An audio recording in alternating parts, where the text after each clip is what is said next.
Hey guys, what's going on? Hope you guys had a fantastic day, another wild day. Didn't expect this kind of movement today, especially on a day prior to CPI. But I mean, we'll always take uh, fun trend days whenever we can get them, right? So, look, we'll start off with NQ daily today. The biggest thing I'm seeing here looks like we're gonna get a daily inverse here, right? Daily inverse here. Um, so I mean, we close above this. What's it tell us? It tells us that we're not going to reject it at this daily FVG, and we're probably going up to at least this high up to 1738. 1738 is my next big target here on NQ. Why? Because of these nice highs here. These are almost equal highs. They're relative equal highs up here plus this high. Just three nice highs here. And what else do you see? You see a 4-hour FEG sitting up here. So you have a nice liquidity level here, along with a 4-hour FEG. We know the market's going to draw to, right? And if you take this and go to your daily, what else do you notice? This lines up with your daily FEG that's also sitting here. It's just obviously a little bit bigger. So that's just something I think we're headed to. I mean, I think it's fairly obvious. We look at the 4-hour chart here. Um, I think we're just in a big, big 4-hour sell model here. You see, you got your OB supporting price, setting it lower. You know, OB here, rejection here, OB here. Once this candle closes below, this candle comes up, retest that 4-hour OB, sends it lower. That sent us lower down into this daily fair value gap, as well as the the bottom of the weekly fair value gap here, and then obviously we get the reversal. Nice 4-hour candle supporting price. FEG right here holds. This turns into a 4-hour order block. Price comes down, tests it right here, and sends it back higher. And then today this becomes a 4-hour order block. Look, you can see how well the bodies respect the top of this 4-hour. This would actually be your prop block. You see how price respects the bodies respect this 4-hour order block. All very bullish order flow that the candles are showing us, and we know that wherever sell models start is where the buy model completes. So I think our final target is going to be up there at 17,166, unless ES takes the highs first, which I will show you here in a minute. Um, we did reject right here today. We rejected inside this 4-hour FVG when ES took this liquidity level right here at 48.28. Just happened to be the same time the Fed speakers were talking. Just a weird coincidence in my opinion. But you see, we took that level. ES hit this 4-hour FVG up here, and then rejected. What happened here? Well, if we go look at we'll go look at this chart here. Obviously, ES took that high. Let's go bring up NQ here. So I don't know if you guys really seen what happened. I kind of posted what happened, but very, very clean price action. Again, why you always need to know where your 50% retracements are. I posted in the chat, and I was like, I thought we might get some kind of retracement because I seen we had a 4-hour OB, and like this OB here and this OB here, like price likes to come down and retest these OBs before going higher most of the time, kind of like an FEG, right? Um, so I thought maybe like tomorrow for CPI we get like some kind of manipulation leg down. We get 50%, and then CPI we just trend up all day to our final target up to at that 17,166 level that I showed you. Um, but what happened? The end of the day, they take it down 50% on us because this wick wasn't here, right? It's way up here. I thought we were gonna have a 4-hour FEG we could hold, a 4-hour OB plus hit 50% on CPI and then go higher. But what happens? We hit 50% just like I wanted, but obviously we don't hit a the order block or the FEG, but we hit 50%. That's the big kicker. And then on ES, we'll draw it as well. You see what happens. As soon as we hit 50%, what happens? You go down to your 5-minute chart, 50% strong displacement right back up, right? So again, that should confirm to you and tell you that this market is still extremely bullish, especially when you're getting strong reactions like that. Because if we look at like these market maker buy models, it's just full of 50% retracements, 50% retracements, 50% retracement that we had end of day here. It's just telling us this market wants to go higher when you're getting them strong reactions off of that. Um, So that's what I'm seeing on the higher time frame. I think tomorrow CPI is going to be bullish.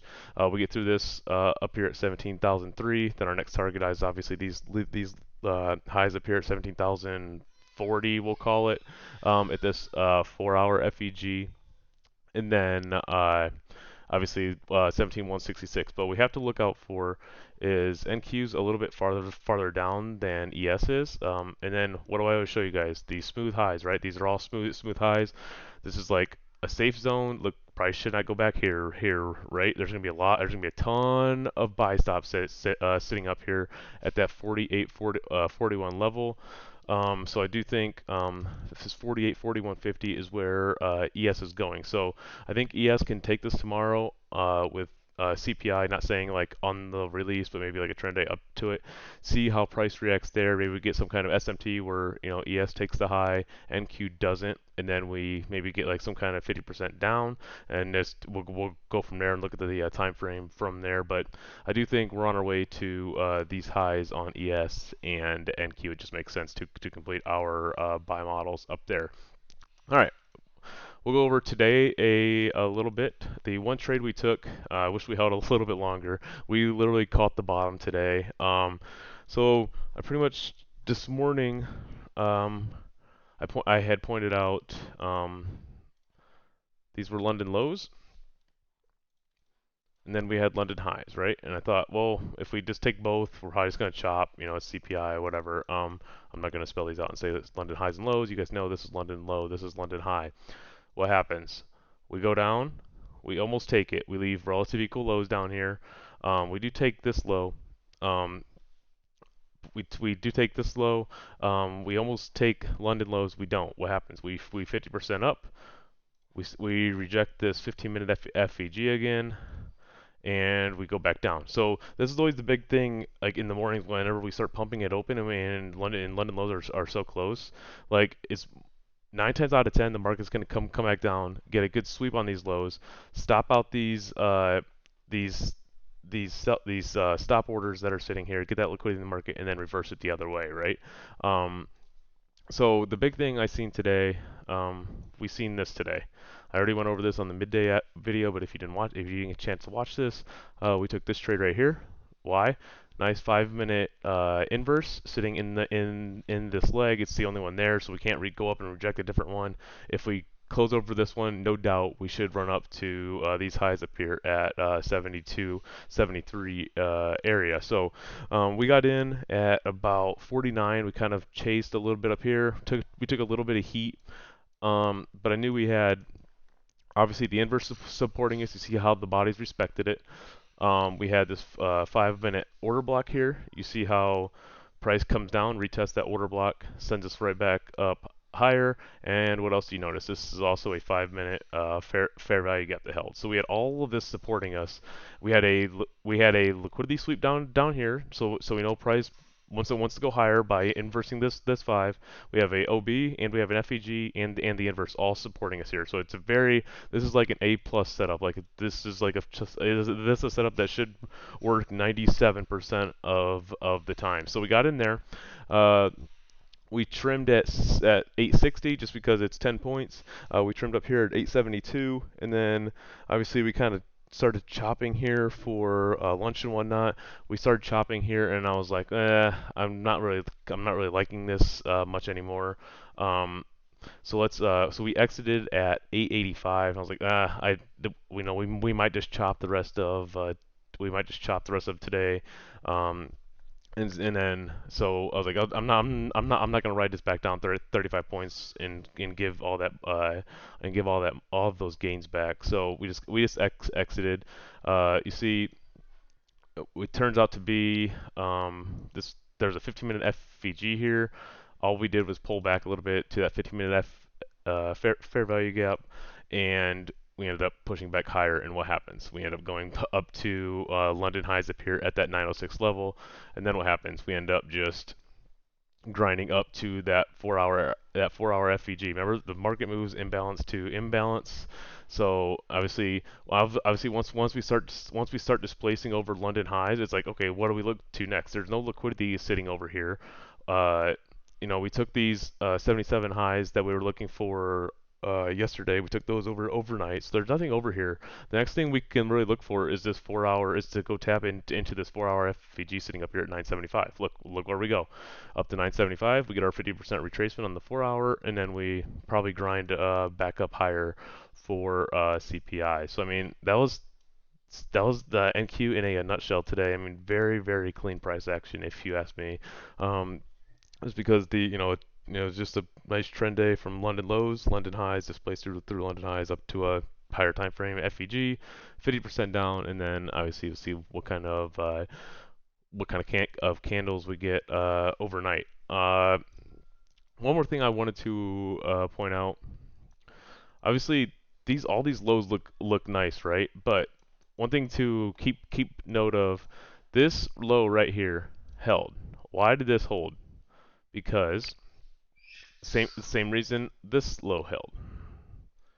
Whenever a low like this sends you to a new high in a buy model, this is your protected low. Send us to a new high, and then this low sent us to a new high. Price should not come back down and take this low, because this is the low that is sending you up higher. We should not come down and take this low. Otherwise, that is your market structure shift, and then you are looking for shorts down to here if this low breaks, right? So you see how price wanted to it acted like it wanted to dig deeper here. Maybe shorts were chasing here, but you see we never took it, and then we end up just keep on going higher. Just notice whenever we got these lows take this new to a new high, they are respected until the liquidity that we're going after is then respected. So that's NQ going into tomorrow. ES pretty simple, I think. Um, Nothing else to really look for. We need a strong push over 48.28. We get a strong push over 48.28. Nothing stopping us from those smooth highs up there at 48.4150 is the ultimate draw for ES. I just don't see anything bullish or anything bearish to be talked about for ES right now, and because of this, right? The only thing stopping ES I see is this daily volume imbalance, but it looks like we're going to close over it, so it shouldn't be a concern. And one other thing I noticed that's working well on ES, daily inverse. Body respected it yesterday. Obviously drew down a little bit, but body respected it very algorithmically. And then what happens today? Body respects the bottom of it, and we're going to close way up here, way above it, above this volume imbalance. What happens when we inverse the last daily? We most likely go to the next big daily high, sitting up here, 48, 41, 50. So I mean, there you have it. Really nothing else to really talk about. Very nice day. We'll see you guys tomorrow for CPI, and hope you have a wonderful evening.